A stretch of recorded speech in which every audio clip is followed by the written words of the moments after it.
আসসালামু আলাইকুম রহমতুল্লাহি ওবরকাতুহু। সম্মানিত দর্শক, বর্তমানের যে সংসদ, এই সংসদ রীতিমতো আত্মপরিচয় সংকটে ভুগছে। আবার বলছি, বর্তমান যে সংসদ, এই সংসদ আত্মপরিচয়ের সংকটে ভুগছে। আত্মপরিচয়টা কি?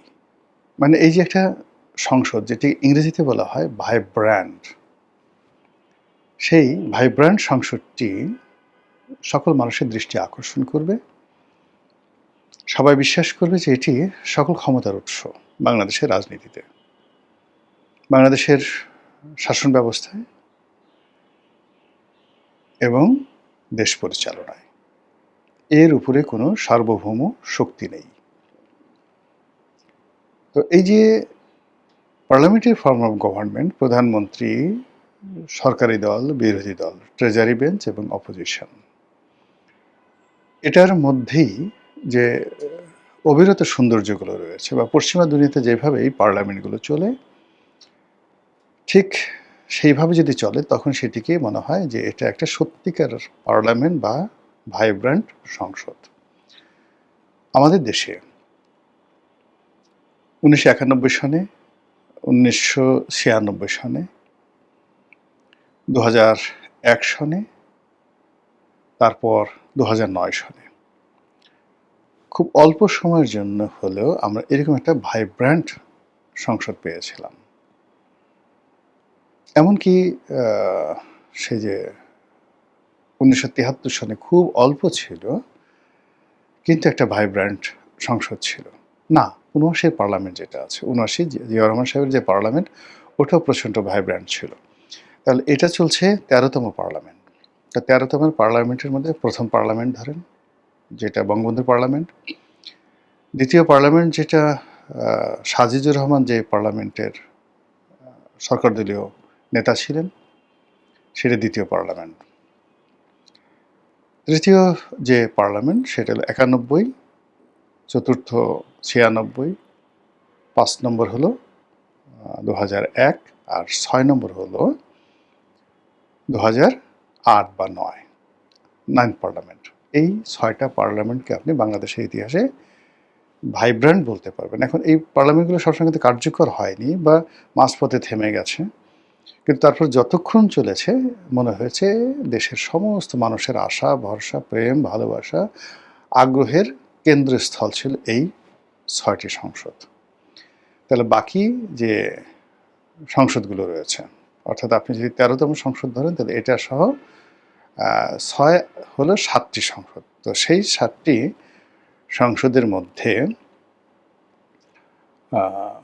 আপনি ধরেন ৮৮ পার্লামেন্ট, ৮৬ পার্লামেন্ট, এই দুটো। তারপর ৮৮, ৮৬ পার্লামেন্টের পরে আপনি ধরুন ১৪, তারপরে ১৮, ২৪ পার্লামেন্ট। আর এই যে এখন যে পার্লামেন্ট চলছে, এটা হলো ৬টা। আর একটা পার্লামেন্ট যেটা চলছিল, সেইটা কোন সনে চলছিল আমার এই মুহূর্তে ক্যালকুলেশন আসছে, অর্থাৎ মোট ৭টা। অর্থাৎ এটা যদি ত্রয়োদশ সংসদ হয়, এরকম ৭টি পার্লামেন্ট, যারা মানে সবসময়টাতে যেটা চলেছে এটা হলো একটা কর্তৃত্ববাদী সরকারি দল, তার একটা অনুগত বিরোধী দল, তারপরে সংসদের ভেতরে বাইরে এক ঝাঁক গোপাল ভাঁড়, সংসদের ভিতরে বাইরে অসংখ্য মহারাজ কৃষ্ণচন্দ্র, হবুচন্দ্র, গোবচন্দ্র মন্ত্রী, হবুচন্দ্র রাজা, এরকম নানা রকম যাকে বলা হয় কীর্তি এবং কাণ্ড আমাদের বাংলাদেশ দেখেছে। তো এর মধ্যে কি হলো যে প্রতিটি সংসদই এরকম একটা আত্মপরিচয় গড়ে উঠেছিল যে এটা একটা ভাইব্র্যান্ট সংসদ, আর এটা একটা বিরোধী দলীয়, মানে গৃহপালিত বিরোধী দলীয় সংসদ, এটা বিনা ভোটের সংসদ, এটা রাতের ভোটের সংসদ, এটা আমি এবং নামীদের সংসদ, এরকম নানা রকম নাম হয়েছে। তো সেই দিক থেকে এই যে বর্তমান যে সংসদ যেটি রয়েছে, এটির একটা নাম এখনো পর্যন্ত ঠিক হয়নি। কেউ কেউ এটিকে বলছে সমঝোতার সংসদ, কেউ বলছে আমি এবং মামুদের সংসদ। কেউ এটি বিএনপি জামাতের সংসদ, কেউ এনসিপির সংসদ, কেউ এটিকে ম্যাটিকুলার ডিজাইনের সংসদ, মানে অসংখ্য নাম। মানে যখন একটা নবজাতক শিশু হয় আমাদের দেশে, তখন কেউ তাকে ডাকে ফটিক, মাইনকা, কচু, ঘেঁচু, তারপর শেষে কানা, পচা। আমাদের দেশের এই লোকগুলো হয়, বা অভিজাত পরিবারগুলোতে সেই রাজাবাদশার মতো অনেকগুলো নাম থাকে, হীরা, মানিক, মুক্তা, জহরত ইত্যাদি ইত্যাদি। তো সেক্ষেত্রে আমি যে বললাম যে এই 4 মাসে দেখুন অন্যান্য পার্লামেন্টগুলোর যে একটা পরিচয়, একটা সিঙ্গেল পরিচয় প্রথম দিন থেকে ফুটে উঠেছিল, কিন্তু এই 4 মাসে এই পার্লামেন্টের অনেকগুলো সংকর পরিচয়, জটিল, যৌগিক রসায়ন চলছে। এর ফলে যেটা হলো যে সরকারি কোনো কাজকর্মে কোনো গতি তৈরি হচ্ছে না। এক পক্ষ হয়তো বলছে যে না, এবার আসলে জামাত এবং বিএনপি তারা আসলে সত্যিকার অর্থে দুটো ভাগে বিভক্ত হয়ে গেছে। জামাতের নেতৃত্বে যে সকল বিরোধী দল আছে তারা সত্যিকার অর্থে বিরোধী দল, আর সরকার এখানে অনেকটা মাইন্ডকেট চিপায় পড়ে গেছে। তাকে জামাতের মতো একটা দুর্বল দলকে শক্তিশালী দল হিসেবে স্বীকার করতে হচ্ছে। এর ফলে রাজনীতির ভারসাম্য নষ্ট হচ্ছে। এটা এমন হয় যেমন ৮০ বছরের একটা বুড়ো মানুষ, তার সঙ্গে ১৭ বছরের একটা তরুণীর বিয়ে হলো, দেখবেন যে তরুণী অল্প কয়েকদিনের মধ্যে বুড়ি হয়ে যাচ্ছে, আর বুড়ার যৌবন বৃদ্ধি পাচ্ছে। রাজনীতিতে এখানে উল্টো। এখানে বিএনপির সঙ্গে, এনসিপির সঙ্গে, জামাতের সঙ্গে যতই তর্ক বিতর্ক হবে, বিএনপির যে গ্রেড এটা নামতে থাকবে। এখন সালাউদ্দিন সাহেবের মতো মানুষ, তারেক রহমান সাহেবের মতো মানুষ, মির্জা ফখরুল সাহেবের মতো মানুষ যদি হাসনাত আবদুল্লার সঙ্গে বিতর্কে জড়িত হয়, নাহিদের সঙ্গে বিতর্কে জড়িত হয়, জামাতের যে কোনো একজন লোকের সাথে বিতর্কে জড়িত হয়, এক্ষেত্রে যারা বিতর্ক তৈরি করলো তাদের মর্যাদা বাড়বে, আর সরকারের পক্ষে যারা এটা নিয়ে ডিফেন্ড করবে তাদের মর্যাদা কমতে থাকবে।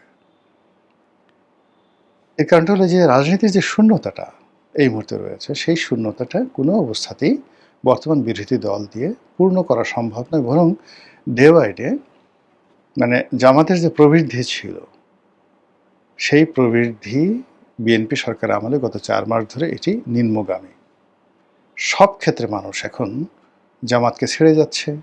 জামাতের যে গুণগান ছিল, জামাতের যে ইতিবাচক দিক ছিল, সেটি বন্ধ হয়ে গেছে। এনসিপি সহ অন্যান্য যে সকল রাজনীতি বা সংগঠন জামাতের সাথে সম্পৃক্ত, তারা রীতিমতো অস্তিত্ব সংকটে পড়ে গেছে।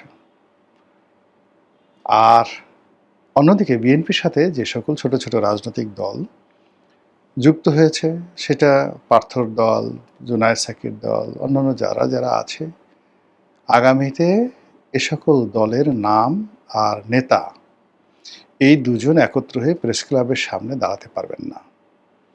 এই শহরে তারা হাঁটতে পারবে না যদি কোনো কারণে গণেশ উল্টে যায়।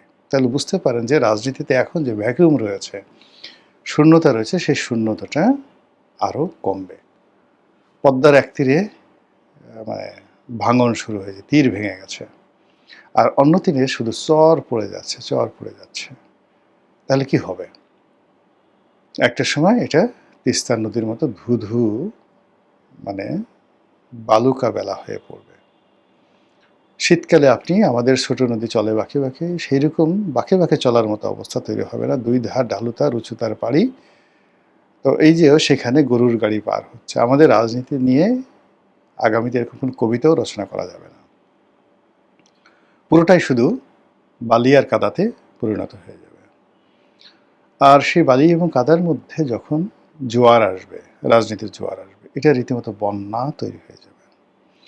এবং সেই বন্যায় রুই, কাতলা, মৃগেল থেকে শুরু করে বড় বড় যে মাছের আগমন ঘটবে, হাঙ্গুর বলেন, কুমির বলেন, তিমি বলেন, সবগুলো আওয়ামী লীগের হবে। এর কারণ হলো এই রাজনীতির যে এখন বিরান ভূমি চলছে, সেই বিরান ভূমির মধ্যে যে সকল রুই, কাতলা, মৃগেল রয়েছে, তারা পানির অভাবে, অক্সিজেনের অভাবে, খাদ্যের অভাবে একেবারে মরে পচে গলে ফিনিশ হয়ে যাবে। যেভাবে আমাদের এইভাবে নদীগুলো শেষ হয়ে যায়, ভূমিগুলো যেভাবে ঊষর হয়ে পড়ে, যে উর্বর ভূমি কখনো কখনো মরুভূমি হয়ে যায়, ঠিক সেইভাবে আমাদের এই পার্লামেন্ট রাজনীতির এই দুর্ভিক্ষের কবলে পড়ে, রাজনীতির ইরোশনের কবলে পড়ে, রাজনীতির ইমব্যালেন্সড যে অবস্থা, সেই অবস্থার কবলে পড়ে ধীরে ধীরে এটি অনুর্বর হয়ে পড়ছে, ধীরে ধীরে এটি বালুময় হয়ে পড়ছে, ধীরে ধীরে এটি মরুভূমি হয়ে যাচ্ছে, ধীরে ধীরে এটি শুষ্ক হয়ে যাচ্ছে। ফলে এই অঞ্চলে মানে এই যে একটা বিবর্তন চলছে, এই বিবর্তনের মধ্যে যারা আছে সেটা আওয়ামী লীগ, বিএনপি, এনসিপি থেকে শুরু করে সকল রাজনৈতিক দল, সেই রাজনৈতিক দলের যে জীববৈচিত্র্য, বেঁচে থাকার যে বৈচিত্র্যটা, সেটা তেমনই হবে যেভাবে সাহারা মরুভূমিতে জীববৈচিত্র্য থাকে।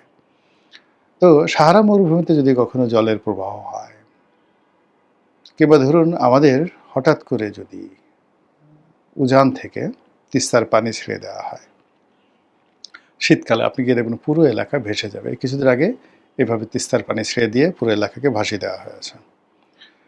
তো এরকম যদি মানে রাজনীতিতে বন্যা শুরু হয়, ঘূর্ণিঝড় শুরু হয়, সুনামি শুরু হয়, তাহলে ওই সুনামির সাথে, ঘূর্ণির সাথে যে সকল রুই, কাতলা, বোয়াল, মৃগেল যা কিছু আসবে, সেগুলো কি আওয়ামী লীগের হবে না বিএনপির হবে? সেগুলো কি আওয়ামী লীগের হবে না জামাতের হবে? কাদের হবে আপনি একটু চিন্তা করেন। কাজেই এই যে রাজনীতির যে নাব্যতা, এটি বহাল রাখতে হবে। রাজনীতির যে জোয়ার, এটিকে স্বাভাবিক রাখতে হবে। রাজনীতির যে ভাটা, এটাকেও স্বাভাবিক রাখতে হবে। এবং রাজনীতির ময়দানে যে বিবর্তন হয়, এখানে যে সকল প্রাণী জীবন ধারণ করেন, বাঁচেন, বেঁচে থাকেন, সেটা আপনি আমি যেই হোক না কেন, তাদেরকে পর্যাপ্ত অক্সিজেন দিতে হবে।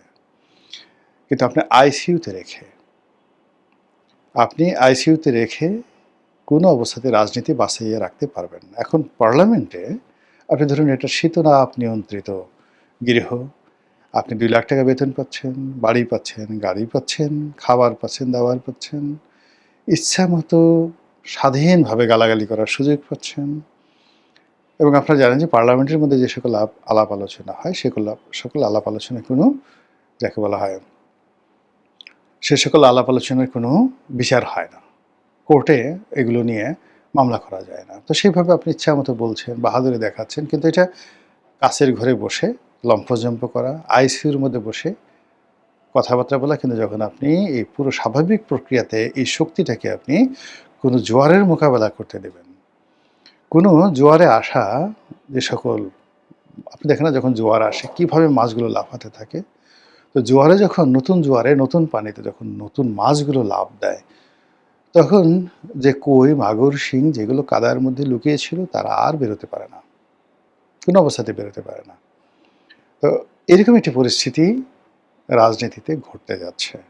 আর সেই রাজনীতির ঘটার মূল কারণটা হলো যে আমাদের এই পার্লামেন্টের আমরা এখনো পর্যন্ত এটার একটি শ্রেণী চরিত্র আমরা তুলে ধরতে পারি না। আমরা যদি অতীতের মতো বলতে পারতাম এটা একটা আমির-আমির সরকার, এটি একটি আমির-আমির পার্লামেন্ট, এটি একটি গৃহপালিত ভার্সন 3 পার্লামেন্ট, এটি বিনে ভোটের পার্লামেন্ট, এটা রাতের ভোটের পার্লামেন্ট, ইত্যাদি কথাগুলো বলতে পারতাম। কিন্তু এই কথাগুলো আগে যেভাবে আমরা প্রথম দিন থেকে বলেছি, এবং দেখেন প্রতিটি ঘটনারই কিন্তু একটা দুর্ঘটনা আছে। তো এখন যে এই যে আমরা একটা দুর্বোধ্য সংসদ পেয়েছি, যে সংসদের শ্রেণীছত্র মানে চরিত্র বোঝা যাচ্ছে না। আমরা বুঝতে পারছি না যে জামাত কি করে এতগুলো আসন পেল। আমরা বুঝতে পারছি না যে এনসিপি কি করে নির্বাচিত হলো। আমরা বুঝতে পারছি না তারেক রহমান হঠাৎ করে কিভাবে চলে এলেন। আমরা বুঝতে পারছি না এত দ্রুত কি করে সরকার গঠিত হলো, মন্ত্রিপরিষদ গঠিত হলো, ক্ষমতা হস্তান্তর হলো। আমরা বুঝতে পারছি না যে এই সংসদের পেছনে সেনাবাহিনীর কতটুকু হাত আছে, সেনাবাহিনীর কতটুকু এখানে সমর্থন আছে, আমেরিকার কতটুকু সমর্থন আছে, ভারতের সাথে সত্যিকার অর্থে সম্পর্ক কী, চীনের সাথে সম্পর্ক কী। আমরা বুঝতে পারছি না যে সরকারের সঙ্গে বিরোধী দলের কেমন সম্পর্ক, এটি সমঝোতার সম্পর্ক নাকি অ্যাজ ইউজুয়াল নরমাল সম্পর্ক। আমরা বুঝতে পারছি না এই সরকারের পরবর্তী মাসের টার্গেট কী। তারা কি 5 বছর ক্ষমতা থাকবেন, নাকি 25 বছর থাকবেন, নাকি 30 বছর থাকবেন, তাদের যে লং টার্ম যে প্ল্যানগুলো, তারা অনেক ভালো ভালো কথা বলছেন, অনেক সুন্দর সুন্দর কাজকর্ম করছেন। এগুলো সবই আমাদের কাছে মনে হচ্ছে রাজনীতির রঙ্গমঞ্চের খেলা। মানে রঙ্গমঞ্চে যেভাবে বাংলা, বিহার, উড়িষ্যা, নবাব, পালিয়া, তুমি কোথায় আজ, এরকম। কিন্তু সত্যিকার অর্থে যেটাকে ভাইব্রান্ট বলা হয়, এরকম ভাইব্রান্ট দৃশ্য না রচিত হয়ে চলচ্চিত্রের দৃশ্য, নাট্যমঞ্চের দৃশ্য, পুতুল খেলার দৃশ্য রচিত হচ্ছে রাজপথে এবং সংসদের ভিতরে। আর এই কারণে সংসদ এখনো পর্যন্ত শ্রেণী চরিত্র পায়নি। আর শ্রেণী চরিত্র যখন পেয়ে যায় তখন ব্রিটেনের মতো ঘটনা ঘটে। কে প্রধানমন্ত্রী এলেন, ঋষি সুনাক গেলেন, থেরেসা মে গেলেন, মানে একের পর এক এই ব্রেক্সিটের পর যে ব্রিটেনের পার্লামেন্ট চলল, ক্ষমতায় থাকলো দল, কিন্তু প্রধানমন্ত্রী এবং নেতৃত্ব বারবার পরিবর্তন হয়ে গেল, কিন্তু গণতন্ত্রের কিছুই হলো না। গণতন্ত্রের জায়গায় রয়ে গেল। আর আমাদের দেশে মানে একজন মন্ত্রীর চাকরি যাওয়া, এমপির চাকরি যাওয়া, প্রধানমন্ত্রীর যাকে বলা হয় পতন হওয়া, মানে সেই রাজনৈতিক দলের পতন, পার্লামেন্টের পতন, সব কিছু। এতে করে কি হয়? ইনস্টিটিউশন দাঁড়ায় না। এখন যেভাবে চলছে, অতীতের যে ধারাবাহিকতা, নেতিবাচকের ধারাবাহিকতা, সেটার চূড়ান্ত পর্যায়ে ঘটছে। আর অতীতের যে ইতিবাচক যে সকল পার্লামেন্ট রয়েছে, সেই সকল ইতিবাচক পার্লামেন্টের একটা সিঙ্গেল জিনিস আমি বললাম, আমি, আল্লাহ মাফ করুক, আমার এই ২ চোখ দিয়ে দেখতে পাচ্ছি না, ২ কান দিয়ে আমি কিছু শুনতে পাচ্ছি না। আমার যে ৫টি ইন্দ্রিয় রয়েছে, সেই ইন্দ্রিয় দিয়েও আমি বুঝতে পারছি না। হয়তো আমি ভুল থাকি, তবু দেশটা ভালো চলুক। মহান আল্লাহ আমাদের সবাইকে হেদায়েত দান করুন এবং হেফাজত করুন। আসসালামু আলাইকুম ওয়া রাহমাতুল্লাহি ওয়া বারাকাতুহু।